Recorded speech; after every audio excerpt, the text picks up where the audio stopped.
Hoy el arte del control mental está cerca de convertirse en una ciencia. Los practicantes de esta disciplina saben muy bien lo que hacen y por qué lo hacen. Basan su trabajo en teorías que han sido sólidamente demostradas gracias a una cantidad masiva de evidencia experimental. Casi un siglo después de que Aldous Huxley pronunciara estas palabras, su predicción se ha convertido en una realidad mucho más sofisticada de lo que él mismo podía anticipar. Hoy el control mental es una ciencia plenamente establecida que los ingenieros sociales ejercen a escala global mediante el poder combinado de sus tres lacayos más eficaces: los estados, las compañías tecnológicas y los medios de comunicación. ¿Cuál es el objetivo de este dominio mental? Doblegar a la población y someterla de forma totalitaria sin que sean conscientes. Los individuos, desconociendo que están siendo manipulados y que se dirigen hacia el abismo de la tiranía, renuncian voluntariamente a sus derechos y libertades sin necesidad de levantamientos armados. La trampa perfecta no es la que está muy bien escondida, sino la que parece un bello refugio. Lo que estamos presenciando actualmente es una nueva forma de guerra mundial donde ya no hay necesidad de invasión territorial porque se ha logrado algo mucho más eficaz: la invasión de las mentes. Es la llamada guerra de quinta generación, que se gana sin disparar una sola bala. Las operaciones psicológicas, la propaganda y la intromisión mental a través de la distorsión de la información y la manipulación de la percepción son las nuevas armas.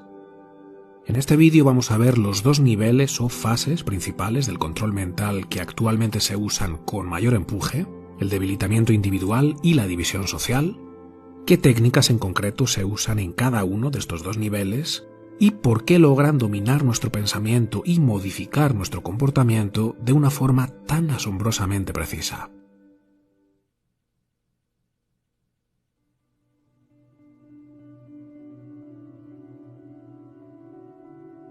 Casi con toda certeza estamos moviéndonos hacia una era de dictaduras totalitarias, una era en la que la libertad de pensamiento empezará a ser un pecado mortal y terminará convirtiéndose en una abstracción sin sentido. La existencia del individuo autónomo va a ser erradicada. Tal y como apuntaba Orwell, el requisito fundamental para la instauración de un sistema totalitario es la destrucción de la individualidad. Mientras los individuos conserven su autonomía intelectual, moral y volitiva, no podrán ser doblegados. En su novela distópica 1984, George Orwell imagina una tiranía que somete al individuo mediante el castigo y el terror. Quienes osan desafiar el orden establecido son penalizados de las formas más espantosas. Este refuerzo negativo a través de la penalización es algo que hemos visto repetidamente a lo largo de la historia. Si echamos un vistazo a los regímenes totalitarios del pasado, vemos que el terror es el arma de control mental más recurrente. En su obra Archipiélago Gulag, Alexander Solzhenitsyn relató las atrocidades acontecidas en la red de campos de internamiento soviéticos, donde fueron recluidos millones de personas durante la segunda mitad del siglo XX. Solzhenitsyn, que estuvo confinado en uno de estos campos de castigo, reconstruye minuciosamente la vida en aquel infierno y nos muestra cómo el régimen totalitario soviético usó el miedo, el dolor, el frío, el hambre y la muerte como armas de destrucción de la voluntad individual. Según el autor, los horrores, la tortura y la violencia inhumanos eran vitales para los totalitarios, ya que de la oveja mansa vive el lobo. Sin embargo, el refuerzo negativo representa solamente una cara de la moneda. Dame televisión y hamburguesas, pero no me molestes con las responsabilidades de la libertad, decía Aldous Huxley, que en su obra Un mundo feliz ofrece un planteamiento diametralmente opuesto al de Orwell. Los individuos quedan desprovistos de su individualidad gracias al suministro casi infinito de placer para los sentidos. Los totalitarios someten al individuo y aplastan su voluntad mediante una constante exposición al entretenimiento y el disfrute. Es el poder narcotizador del refuerzo positivo. Ahora que sabemos cómo el refuerzo positivo funciona y por qué el negativo no lo hace, podemos ser más intencionales y, por lo tanto, exitosos en nuestro diseño cultural. Podemos lograr un control en el que los controlados se sentirán libres porque pueden hacer lo que quieren hacer, no lo que son forzados a hacer. Esta es la fuente de inmenso poder del refuerzo positivo. No hay ataduras ni tampoco revueltas. Con un diseño cuidadoso controlamos no solamente el comportamiento final, sino también la inclinación a comportarse de esa forma, los motivos, los deseos, los anhelos. Lo más curioso es que ante algo así a nadie se le ocurrirá cuestionar que no son libres. Esta es la conclusión de B.F. Skinner, el famoso psicólogo de Harvard que en sus experimentos descubrió cómo el refuerzo positivo podía llegar a ser tan eficaz o incluso más que el negativo, ya que el individuo, en lugar de ver cómo su voluntad queda anulada, pone su voluntad al servicio de lo que se le ordena y lo hace además alegremente. Sin embargo, a medida que la ciencia del control mental ha ido evolucionando y los avances tecnológicos se han acelerado exponencialmente, los ingenieros sociales han llegado a su punto máximo de eficacia gracias a la combinación simultánea de ambos refuerzos, el negativo y el positivo. Cuando miedo y placer son utilizados de forma simultánea, siguiendo una cadencia y una intensidad perfectamente calculadas, el resultado es la esclavitud mental perfecta. El esclavo no sabe que es un esclavo, no ve inconsistencias ni razones para cuestionar su situación y ataca ferozmente a quienes tienen la osadía de reivindicar su soberanía individual.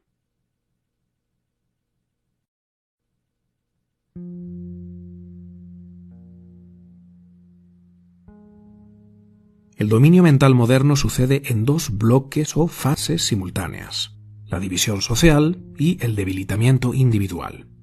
Para que la división social sea realmente eficaz, se necesita al mismo tiempo el debilitamiento individual y viceversa. Así que estas dos fases suceden paralelamente, no hay una que vaya antes que la otra. Dentro de cada fase encontraremos diferentes técnicas de intervención psicológica cuyo objetivo principal es destruir la individualidad, entendida como la capacidad que tiene el individuo de pensar por sí mismo, tomar sus propias decisiones conscientes y convertirse en un benefactor de su familia, la sociedad y el planeta en su conjunto. La anulación de la voluntad individual es la condición sine qua non del control mental y la manipulación de las masas. Así que todo lo que vamos a ver a partir de ahora podría resumirse de la siguiente forma: cómo despedazar la voluntad de los individuos mediante el uso manipulativo de los refuerzos positivos y negativos. Empezamos por el bloque de división social, y aquí vamos a ver tres técnicas en concreto muy eficaces. El punto de partida de la división social es la adherencia a una mentalidad colectivista. El colectivismo se define como una doctrina o conjunto de ideologías en la que los objetivos de un colectivo en particular prevalecen sobre los objetivos de los individuos, hasta el punto de que el individuo llega a perder sus propios derechos y libertades. A lo largo de la historia hemos visto multitud de ejemplos de doctrinas ideológicas, siendo el comunismo y el nazismo los que han tenido las consecuencias más devastadoras. Sin embargo, la división ideológica que vemos en la actualidad es mucho más amplia y no menos peligrosa. Hoy el tirano opresor no es quien viene a invadir tu territorio, ejercer la violencia física contra ti o meterte en un campo de trabajo. Los movimientos ideológicos actuales postulan que el tirano opresor es todo aquel que tenga una opinión diferente a la tuya acerca de cualquier tema con cierta relevancia social. Si no piensa lo que tú piensas, no habla como tú hablas, no se comporta como tú te comportas y no defiende las ideas que tú defiendes, tienes delante de ti a un fascista o a un nazi. El psicólogo social Jonathan Haidt afirma que los seres humanos somos grupistas. Hemos evolucionado incorporando mecanismos mentales que promueven los intereses de nuestro grupo o colectivo y percibimos los intereses de otros grupos o colectivos como algo contra lo que debemos competir. El gran logro del control mental moderno es llevar este grupismo al siguiente nivel. Han tomado este principio biológico y lo han agitado para fragmentar a la humanidad en multitud de pequeños grupos e instaurar el odio y el resentimiento en la estructura psíquica de estos grupos, de modo que se consideren enemigos mortales y estén dispuestos a despedazarse mutuamente. Dentro de los colectivos se usan multitud de gatillos psicológicos para fomentar la división y solidificar la lealtad de sus adeptos, pero de todas ellas la técnica más eficaz es el reduccionismo ideológico. Todos los problemas que tu colectivo considera de vital importancia pueden ser explicados mediante una teoría ideológica unificadora que apunta hacia una única causa fácilmente reconocible. Si para el marxismo los ricos son ricos porque explotan a los pobres y toda desigualdad económica es fruto de la injusticia de esos ricos hacia los más desfavorecidos, hoy vemos algoritmos ideológicos que siguen la misma premisa reduccionista, pero extienden sus tentáculos más allá de la política y la economía y contaminan muchas otras áreas de la sociedad. Las relaciones entre hombres y mujeres, las relaciones entre razas y etnias, las relaciones familiares. El reduccionismo ideológico es un refuerzo positivo muy poderoso, ya que resulta psicológicamente gratificante encontrar una explicación simple y fácil de entender para todos esos graves problemas que queremos resolver. Y cuando además todo apunta hacia un malhechor también fácilmente identificable, hacia el que poder dirigir tu rencor, esto nos proporciona un alivio psíquico que resulta muy estimulante. Pero todo viene a un precio, porque a cambio pierdes tu capacidad de pensar. Tus funciones cognitivas superiores se anulan. El pensamiento crítico es un rasgo propio de la individualidad. Cuando te adhieres a una mentalidad de grupo y toda la realidad pasada, presente y futura puede explicarse en función de los dogmas y mantras de tu grupo ideológico, por definición estás haciendo todo lo contrario a pensar de forma crítica. Eres una marioneta en manos de quienes quieren usarte como peón para instaurar un régimen totalitario, mientras tú te crees un aliado de causas nobles que está construyendo un mundo mejor. La siguiente técnica de control mental dentro de esta rama de la división social es la deshumanización. Cualquier persona que se adhiere a una masa colectivista y se posiciona ideológicamente acaba poniendo su atención allá donde sus ideas son defendidas, no donde son cuestionadas. Es natural que en nuestro día a día consumamos contenidos alineados con nuestra posición dentro del espectro ideológico. La mayoría de los medios de comunicación no independientes conocen perfectamente el perfil psicológico de su audiencia y saben muy bien cómo entregarles refuerzos positivos y negativos en su dosis correcta, esa mezcla de placer y miedo que nos aborrega. Bueno, pues una de las estrategias que constantemente utilizan es la deshumanización del colectivo enemigo, a los que representan no como parte de una hermandad humana, sino como depredadores. A nivel evolutivo hemos desarrollado mecanismos biológicos que garanticen la supervivencia de nuestra tribu, y la defensa ante las amenazas es una de esas funciones biológicas altamente conservadas. El hipotálamo, una pequeña estructura situada en la base del cerebro, justo encima de la médula espinal, se encarga precisamente de eso. Regula muchas de las respuestas fundamentales ante el peligro y activa comportamientos de autopreservación como la agresividad para defendernos de cualquier amenaza. ¿Y cuál es la mayor amenaza de todas? Un depredador. Nada activa nuestras arcaicas respuestas agresivas e reflexivas como sabernos en presencia de un depredador. Cuando el colectivo enemigo no está formado por humanos, sino por depredadores, tenemos justificación moral para cometer todo tipo de atrocidades contra ellos. Los depredadores nos han acosado física y psicológicamente desde la noche de los tiempos, y hacer lo mismo con ellos es lo más justo. Si constantemente estamos expuestos a un bombardeo de información que deshumaniza al grupo opuesto, situándolo en un nivel intelectual y moral inferior, propio de un depredador o un monstruo, mostrar cualquier signo de acercamiento, compasión o perdón queda fuera de la ecuación. Eso sería equivalente a darle la espalda al león e invitarle a abalanzarse contra nosotros. Cuando el león te persigue y tú corres por tu vida, lo último que necesitas sentir es compasión por el león. Pobrecito, me persigue porque tiene hambre. No es momento para la bondad y la empatía, sino para la huida o la lucha feroz. Así de eficaz es la deshumanización como técnica de control mental. Y vamos con la tercera técnica, la censura. Cuando el poder censura a la población de forma aleatoria, se genera siempre una fuerte oposición social porque la censura es percibida como una injusticia. Los ingenieros sociales, conscientes de que ya no podían imponer la censura de la misma forma que se hizo en los regímenes totalitarios del siglo XX, descubrieron que la clave estaba en lograr que los propios individuos se censuren entre ellos. ¿Cómo se logra esto? Convenciéndolos de que la censura es el mecanismo que evita que el enemigo se salga con la suya y que su obligación moral es silenciar la opinión de los opresores. Si evitamos que los fascistas tengan voz, los venceremos.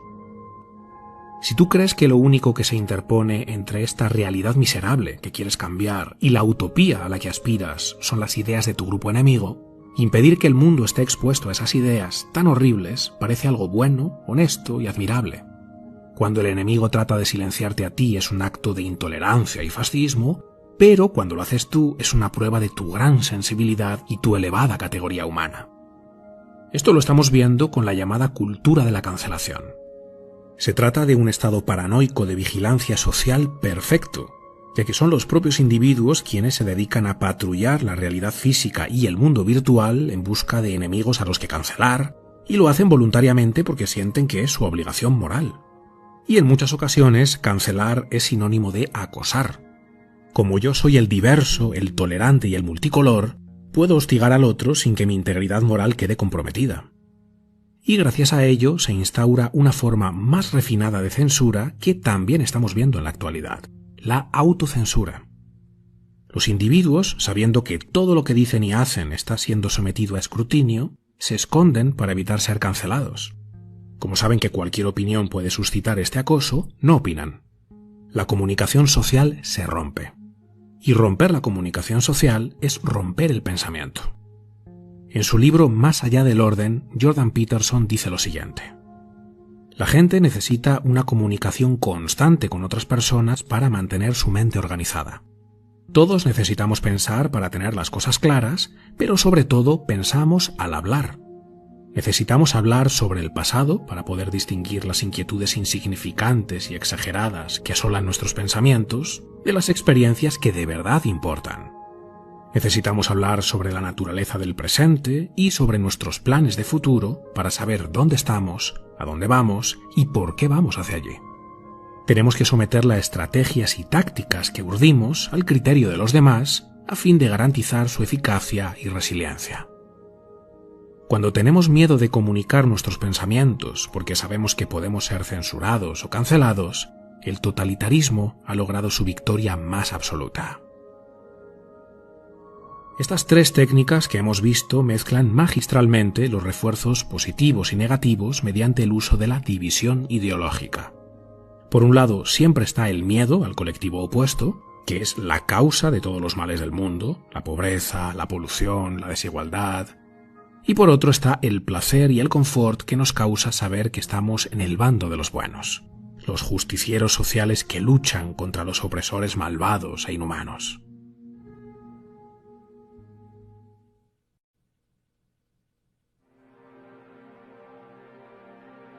Paralelamente a la división colectivista, la agenda del control mental trata de debilitar psicológicamente a los individuos para llevarlos a un estado de aborregamiento mediante el uso de múltiples técnicas, y a continuación vamos a ver las que seguramente sean las tres más eficaces. La primera técnica de debilitamiento es la infantilización. Los niños están desprovistos de pensamiento crítico. El despertar del razonamiento lógico llega generalmente a partir de los 12 años. Cuando el poder trata a los individuos como criaturas de poca edad, se genera un fenómeno de sugestión psicológica en el que las personas que reciben esos mensajes tienden a una reacción propia de un niño, es decir, una respuesta desprovista de un sentido crítico y cargada de emoción. Dar predominancia al aspecto emocional frente a la reflexión causa un cortocircuito en el análisis racional que aplasta el sentido crítico de los individuos y abre la puerta de acceso al inconsciente para injertar ideas, deseos, miedos, temores, favorecer ciertas compulsiones o inducir comportamientos. Por eso la mayoría de la comunicación dirigida al gran público, comunicados oficiales del Estado, ruedas de prensa, informativos televisivos, etc., utilizan un discurso, unos argumentos, unos personajes y una entonación particularmente infantiles, como si el espectador fuese una criatura de poca edad o un deficiente mental. Cuanto más buscan engañar al espectador respecto a un tema en concreto o convencerlo de una narrativa concreta, más tienden a adoptar un tono infantilizante que anula el pensamiento crítico y promueve respuestas emocionales exageradas. La siguiente técnica de debilitamiento es la dependencia.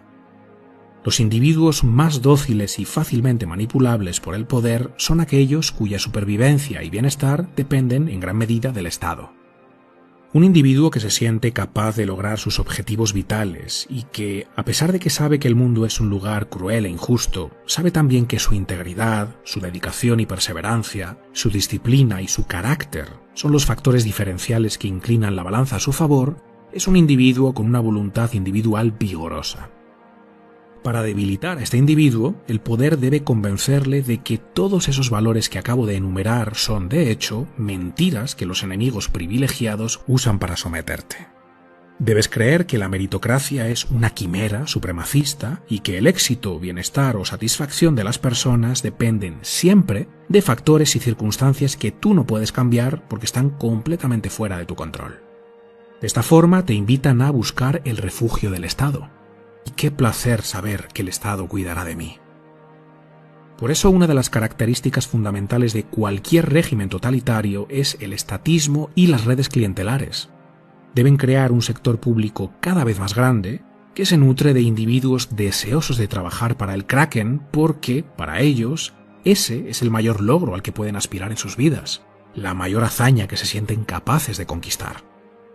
Por supuesto que aquí no podemos incluir a todos los trabajadores públicos, ni mucho menos. Hay muchísimas personas admirables que tienen pasión por lo que hacen y que entran al sector público porque tienen un impulso genuino de ayudar a otros desde ahí. Pero cuando la entrada al sector público es el resultado de la mediocridad, el pensamiento conformista y el comportamiento sumiso, la cosa cambia. Quien acude al Estado con la única motivación de recibir un cheque porque no se siente capaz de construir su propio proyecto de vida significativo, es un individuo que ha sido debilitado y manipulado para sentirse de esa forma mediante el arma de la dependencia. Y vamos con la tercera técnica, hedonismo. Se trata de convencer al individuo de que el objetivo último de su existencia es la búsqueda de placer y la evitación de cualquier incomodidad o inconveniencia. El placer, al ser el objeto central de la vida del individuo, provoca que estemos dispuestos a perder otras cosas que consideramos de menor importancia, como por ejemplo ciertos derechos y libertades individuales. Cuando estructuras la sociedad de forma que la gente dedique la mayor parte de su tiempo y energía a la obtención de placer y entretenimiento, el individuo pierde el interés por recibir información válida que le ayude a reflexionar y acercarse a la verdad. Una sociedad donde la atención de los individuos no está enfocada en los problemas importantes debido al diluvio de continuas distracciones, es una sociedad que se encamina irremediablemente a esa degradación moral que siempre precede al colapso sociocultural. Como señalan Gibbon y Lipovetsky, la sociedad de la antigua Roma vivió algo muy parecido. Cuando los individuos, incapaces de mantener el numen, el espíritu virtuoso, y totalmente desinteresados por los asuntos públicos, perdieron su individualidad y la reemplazaron por el individualismo más autocomplaciente, los romanos vieron cómo sus libertades republicanas quedaban cercenadas mientras los césares y la guardia pretoriana amasaban más y más poder y control. Cuando los valores como el sacrificio y el esfuerzo empezaron a ser vistos como ideales retrógrados, y la cultura anestesiada se volvió intolerante a la incomodidad y el riesgo, mientras le exigían al Estado que les resolviera la vida a base de pan y circo, la Gran Roma colapsó.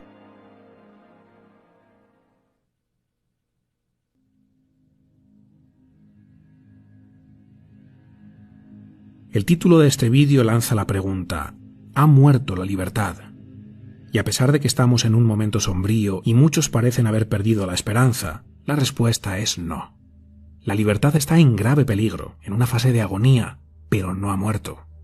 Estamos a tiempo de salir de esta hipnosis colectiva y convertirnos en individuos libres, valientes, que aman la libertad y que están dispuestos a hacer lo que sea necesario para que todos puedan hacer uso de ella, tanto los que piensan como nosotros, como los que no. Como decía Voltaire, podré no estar de acuerdo con lo que dices, pero defenderé hasta la muerte tu derecho a decirlo. Si ahora mismo te estás preguntando, ¿pero qué puedo hacer yo? Y te haces esta pregunta temerosamente, como si tú ya tuvieras una respuesta que dice, «Uy, no, qué miedo, mejor que lo hagan otros». Es normal que te sientas así. Los ingenieros sociales han hecho un excelente trabajo de demolición de tu individualidad, pero no te han destruido por completo.